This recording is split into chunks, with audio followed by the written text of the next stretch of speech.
Love one another. But if we are living in the light of God's presence, just as Christ does, then we have wonderful fellowship and joy with each other, and the blood of Jesus his Son cleanses us from every sin.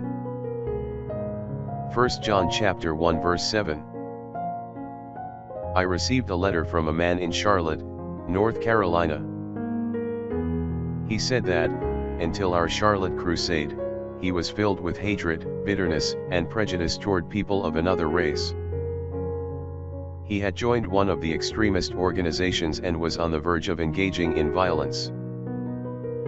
Out of curiosity he came to the meetings, and one night he was gloriously converted. He said, "All bitterness, hatred, malice, and prejudice immediately left me.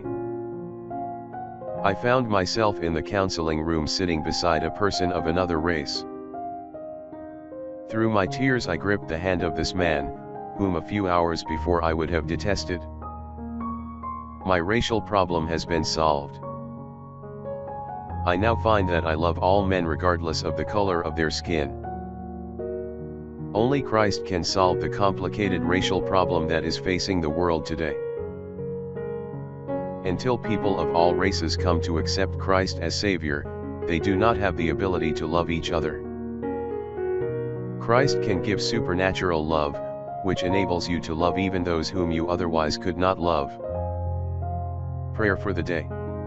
Heavenly Father, fill me with that supernatural love of Jesus that enables me to reach out to the myriads of people who, in and of myself, would be impossible to love.